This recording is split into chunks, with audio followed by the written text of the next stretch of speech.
I have no intention of taking in Tom. Just put him in some facility or whatever. My husband, Mark, whom I had just remarried, suddenly passed away from a heart attack, leaving me still unable to grasp the reality of it all. And his ex-wife, Sophia, shouted this to the surrounding relatives. It had only been a month since our remarriage. Left behind from this abruptly ended marital life were myself and my husband's son, Tom. Despite it being the first time in a long while that his biological mother appeared, Tom never once looked up, remaining looking down in his seat at the funeral home. Everyone seemed to be sympathetically distant towards Tom, but their attitudes shifted upon witnessing Sophia's behavior. A child of such a mother must undoubtedly inherit hopeless traits. Eventually, someone among Mark's relatives began murmuring something strange. Who's going to take in Tom then? How about your place? Or it's impossible for us, they selfishly said. I slowly stood up, walked over to Tom, and looked into his face. Are you okay? Do you want to go to another room?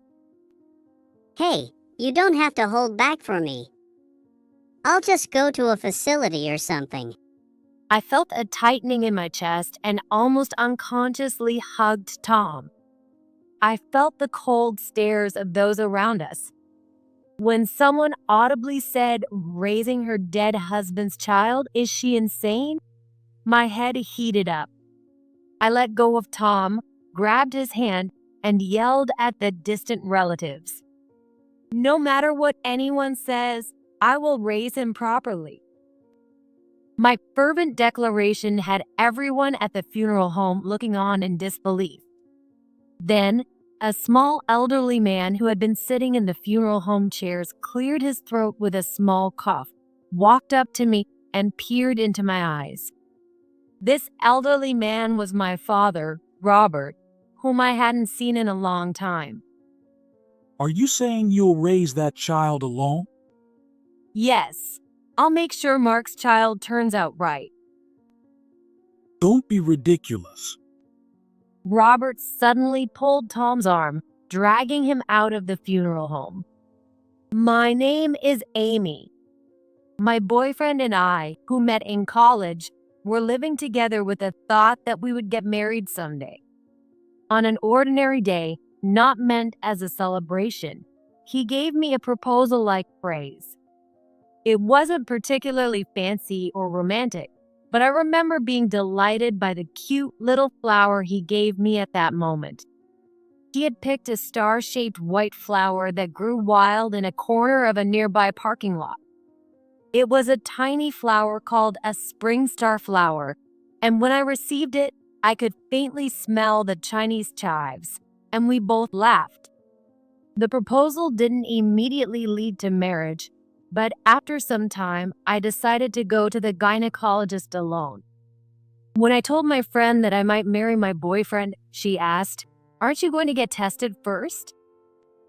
Sitting in the clean waiting room of the gynecologist's office, I noticed a mother and daughter next to me.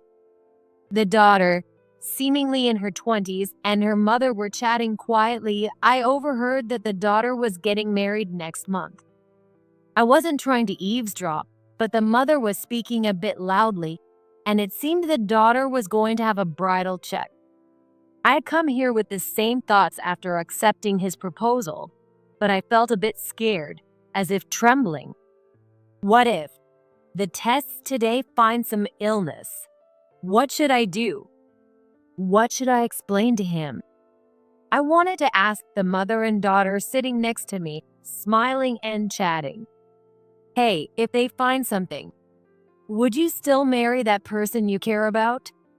The warm sunlight was illuminating the waiting room through the window.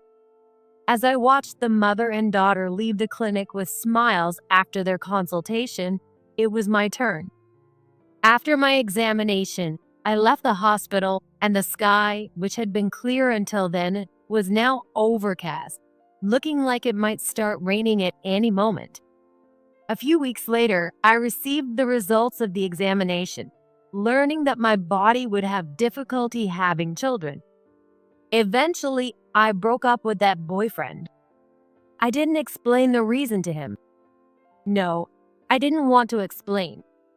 I didn't want his sympathy, and frankly, I never really wanted children. Sometimes when I see families with children, I have to look away, otherwise it feels too painful, and my mood sinks. Years later, I met a man named Mark through work and found myself drawn to him. Despite having decided never to fall in love again, there was something about Mark's lonely expression that attracted me. I proposed a relationship to Mark.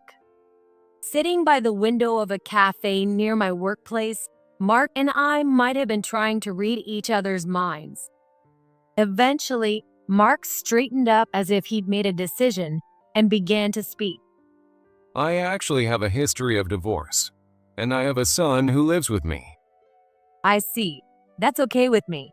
And I have trouble conceiving children. Oh, That's why I'd like to raise your child as if he were my own. At that time, I had never met Mark's son. But if he was Mark's child, I was determined to take good care of him. Mark showed a hint of sadness in his smile, and then whispered thank you in a faint, thin voice. And that was the beginning of our relationship. Mark's ex-wife, Sophia, had apparently abandoned the housework and childcare and left home. I don't know if that was the direct cause, but I'm sure their son, Tom, must have been lonely. Despite being only 10 years old, Tom would hang out late at the station front with older friends. Mark often came home late from work and didn't have much time to spend with Tom. Soon after we started dating, I made sure to meet Tom. I didn't sugarcoat it because he was a child. I was serious about marrying Mark and told him so. From then on, I visited their home daily, preparing meals and spending time with Tom. Hamburgers, omelet, fried chicken. I cooked meals that children love and made sure Tom ate plenty. At first, Tom was a bit hesitant to eat my cooking, but he gradually opened up and showed his genuine, childlike side. Tom, do you like tonight's dinner? Yeah, well, it's good. I wanted to keep Tom from wandering out at night, so I started finishing my work early and always came over in the evening to cook. Mark was deeply grateful for this, and a year into our relationship, we decided to get married. Legally becoming Tom's real parent made me genuinely happy. We didn't report our marriage to our parents. It seems Mark's parents had already passed away. I wasn't on bad terms with my own parents, nor were there any special circumstances, but I hadn't seen them in years. Raised by my father after losing my mother as a child. Mike smiled and said, "If there aren't any major issues, I'd like to meet your dad someday." I hesitated a bit, but then nodded in agreement. After getting married, I tried even harder than before to cook lots of meals for Tom and do as much as a mother would. I had no role model for a mother. My father was always busy with work, and I don't have many memories of being pampered. A few young women who seemed to be employees at my father's glass factory would come by to keep me company and cook for me. The sound of glass clinking at the nearby factory would often be heard late into the night, a memory that still lingers. When I was young and visited the factory wanting to see my dad, I was scolded harshly. So I hid in the shadows of the factory, watching my father from a distance. He gazed intently at the molten glass in the dark depths of the factory. There was a tiny flower bed in a corner of the factory, like a cat's forehead, where white star-shaped flowers bloomed. I remember vividly picking just one of those white flowers and waiting at home alone. Confirming that Tom was asleep, I waited for Mark to come home and suddenly remembered my father's face. "Let's go see Dad. I want to introduce him to Mark and Tom." I was curious about how he would react. As I was pulling up my father's contact on my phone, a call came in from an unknown number. I put the phone to my ear. It was cold. The voice of the woman I didn't know, the content of the call, the air around me, everything felt cold. It was news that Mark had suddenly collapsed at work and was taken to the hospital in an ambulance. I wanted to rush to the hospital immediately, but thinking of Tom, who was asleep, I hesitated. And that hesitation is something I would regret for the rest of my life. An hour after Mark was rushed to the hospital by ambulance, I was contacted again. He had passed away. I later received an explanation from the doctor that it seemed to be a heart attack. Honestly, the cause of death didn't matter to me. What I wanted to know wasn't why Mark had died. What I needed to know was how Tom and I were supposed to live from now on. No tears came when Mark died. It was all too sudden, and it didn't feel real. Without much thought, I vaguely discussed funeral arrangements with the funeral home the hospital recommended, and things proceeded mechanically. Tom probably felt the same unreality. He sat in the funeral home chair with his usual expression, looking bored at the floor. A flamboyantly dressed woman appeared, looking around, and soon a commotion started with Mark's relatives. I couldn't hear their conversation clearly, but she was Sophia, Mark's divorced ex-wife, pressing about whether there was any inheritance. While the relatives desperately explained that there was none, someone seemed to ask what would happen to Tom. Sophia caused quite a scene at the funeral. I have no intention of taking in Tom. Just put him in some facility or whatever. He is hurting the most. Can't you stop being so selfish? Oh, are you Mark's new wife? I heard you just got married and then he died, right? What do you do in such a case? You have no real connection to Tom, and you feel a bond after just a month? As I continued to glare without answering, Sophia shrugged and smirked. You're still young, aren't you? Better make a choice you won't regret. With that parting shot, she left the funeral home. Despite his biological mother appearing after a long time, Tom never once looked up. Everyone had shown sympathy from a distance, but the attitude changed after witnessing the ex-wife's behavior. A child of such a mother must undoubtedly have the same hopeless traits. Blood is thicker than water. There's no obligation to raise a child not related by blood. I heard such whispers from all around. Eventually, someone among Mark's relatives started saying strange things. Who's going to take in Tom then? How about your place? Or it's impossible for us, they selfishly said. I quickly stood up and rushed over to Tom, peering into his face. Are you okay? Want to go somewhere else? Hey, you don't have to hold back for me. I'll just go to a facility or something. I felt a tightness in my chest and almost unconsciously hugged Tom. I could feel the cold stares on my back. When someone loudly said, "Raising your dead husband's child, is she out of her mind?" my head heated up. I let go of Tom, grabbed his hand, and shouted at the distant relatives. No matter what anyone says, I will raise him properly. Try to calm down. You have no such obligation. Honestly, it might be better for your future to just put him in a facility. Shut up. I will make sure to raise him properly on my own.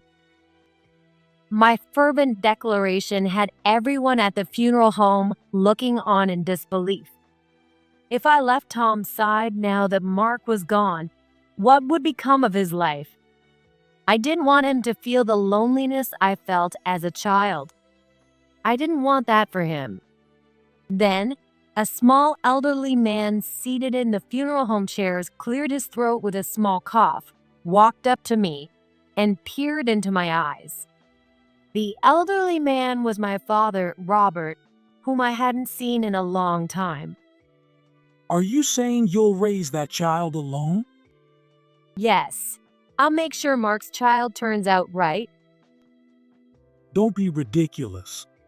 You have no idea how hard that will be. Robert suddenly pulled Tom's arm, dragging him out of the funeral home.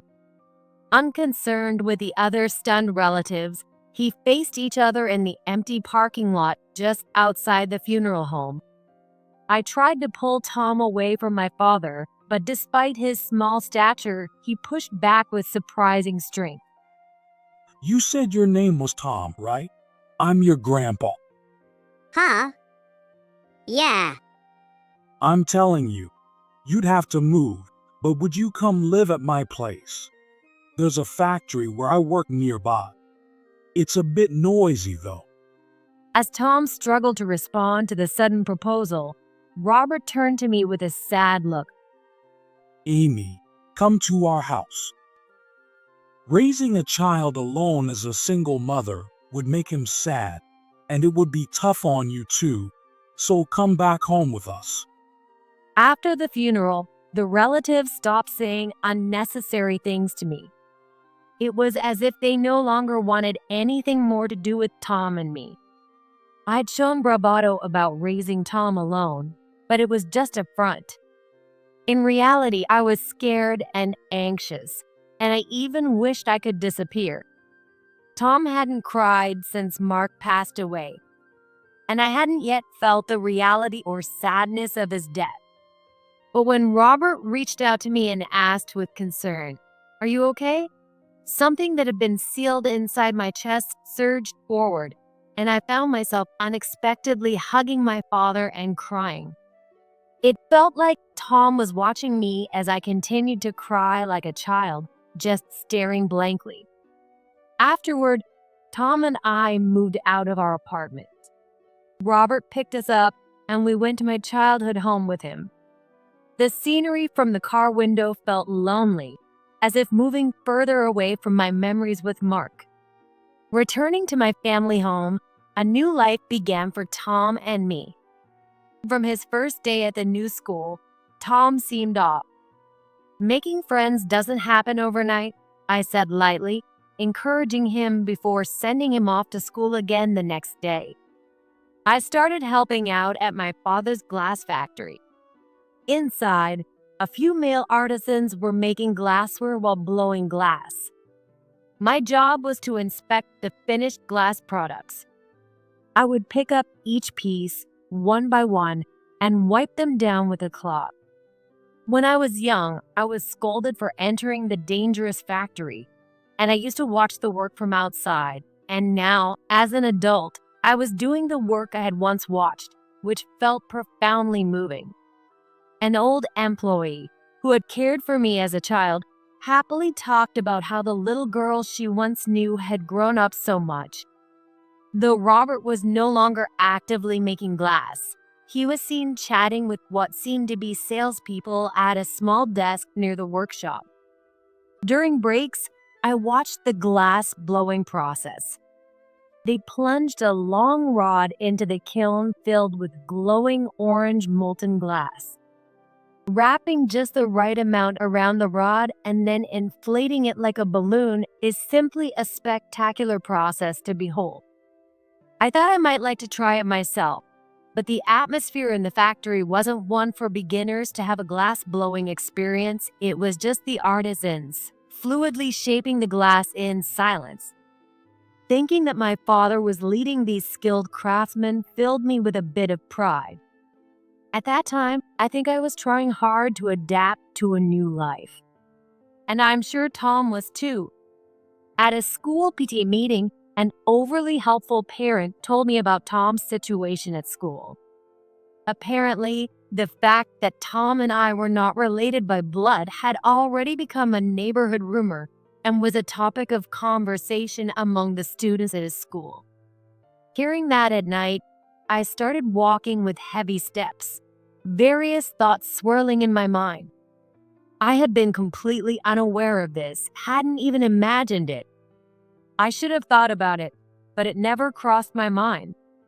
Much of what I felt was regret, excuses, evasion, and a strong wish that Mark were here with me at such a time. When I got home, I found Tom's stuff scattered around the room. I walked down the hallway and knocked on Tom's room door.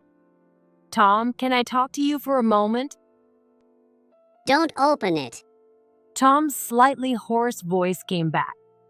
After taking a breath, I whispered, "Sorry." "Hey, Tom, if you're okay with it, could you tell me what happened at school?" Tom didn't answer. I stood in front of the door for a while, but eventually gave up and started to prepare dinner. Day by day, my conversations with Tom diminished. It seems like Tom has completely stopped sharing any updates, perhaps because he's caught on to me forcing smiles to pry into how things are going at school. Eventually, he stopped going to school altogether and began shutting himself in his room, leading a life akin to that of a recluse. Though he would leave home in the morning with his backpack, presumably for school, it seemed he returned home after I left for work. Even at work, where I needed to concentrate, thoughts of Tom distracted me, leading to silly mistakes like dropping newly made glassware, which got me scolded often. Robert noticed my distress and offered advice with few words. But I felt unable to share my troubles with a father who had immersed himself in work and neglected me when I was young, believing he could never truly understand my current situation. However, Robert, after work, would repeatedly pull me aside to insist, "If there's anything, just talk to me." No matter how many times he said it, I couldn't bring myself to discuss it with him. Each time he urged me to consult him about anything felt like a push on my back saying, "Take care of Tom," night after night. I pondered this until I came up with a plan. One morning, as Tom quietly ate his breakfast, I handed him a smartphone. Tom's face lit up with a rare bright expression, and I managed a small smile.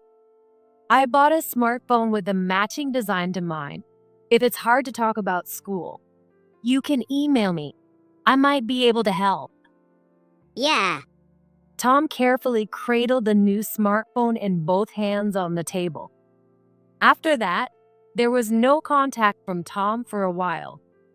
I hadn't even had time to teach him how to use the smartphone, so it was only natural. But then, one day, I suddenly received an email. His email read something like this: "A kind guy working at the glass factory showed me how to use my smartphone, so I thought I'd email you." Gradually, though slowly, he began to share bits about school via email. As a mother, I wanted to do everything I could, but even after hearing about his school experiences, I felt powerless to help beyond sending encouraging words through emails. Perhaps it was meaningful to him, though, because after a while with the smartphone, Tom started attending school regularly again, leading a normal school life.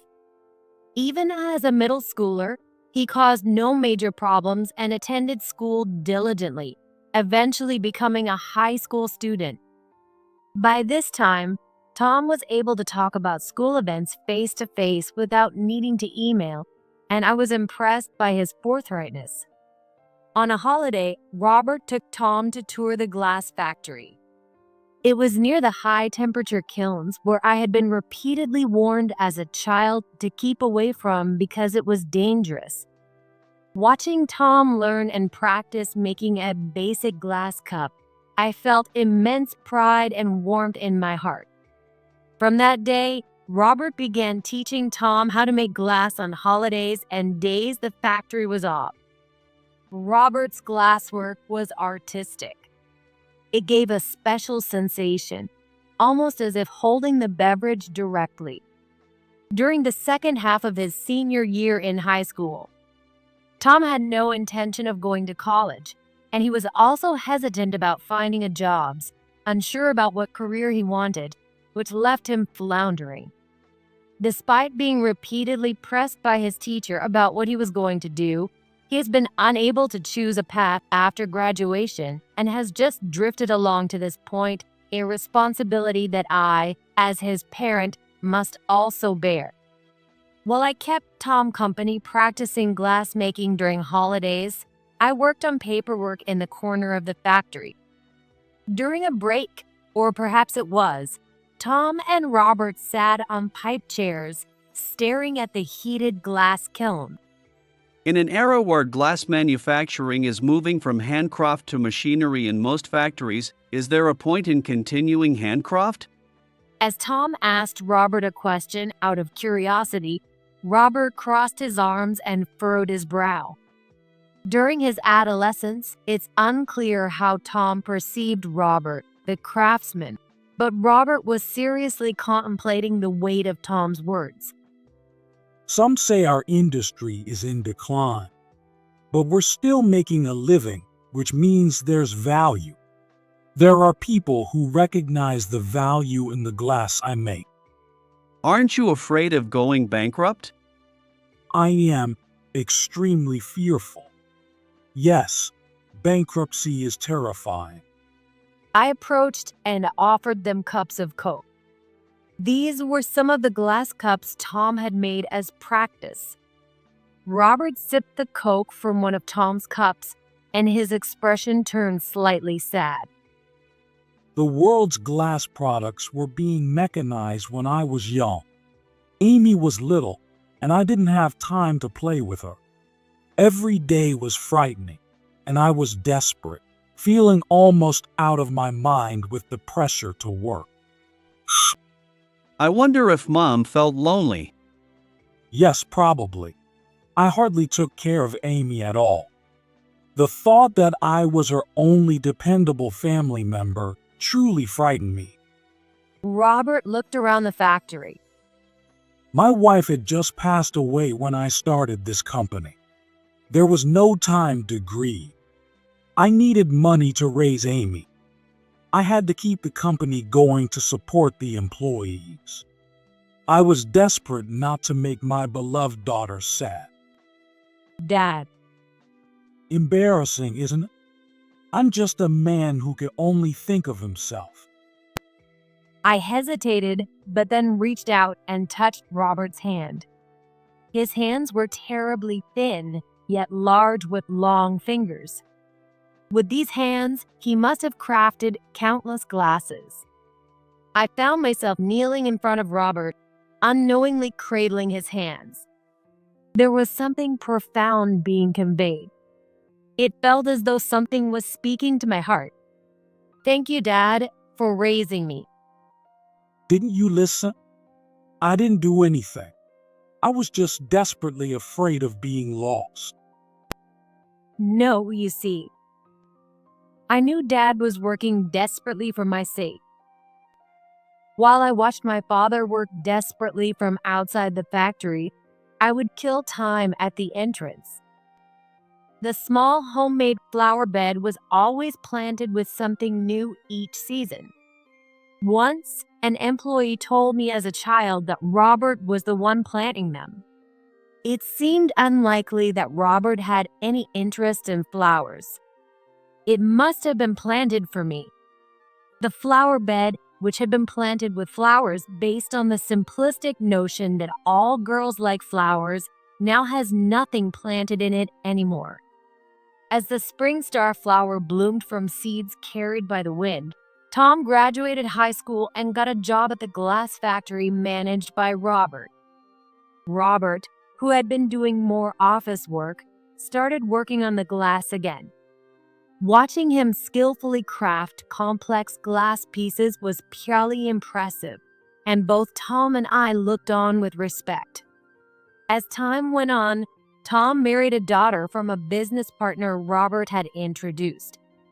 When it was suggested to build a duplex, I strongly objected, but Tom insisted he wanted to live together, so I reluctantly agreed. Tom also invited Robert to live with us.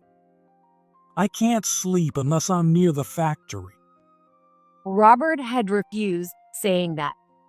Eventually, when a grandchild was born and Tom was busy with work, I took over caring for the baby. Walking with the baby, I would look at the factory where Tom worked. Look, can you see? That's your father over there. I tilted my grandchild's face slightly towards where Tom was. Without a word, just silently, my grandchild suddenly pointed to a small spring star flower blooming at our feet. Those delicate star-shaped flowers were scattered around the factory, and when I set my grandchild down, she started poking at the small flowers. What are you doing? Be careful. Tom, coming out of the factory, scolded in a tone that sounded angry but was joyfully watching his child.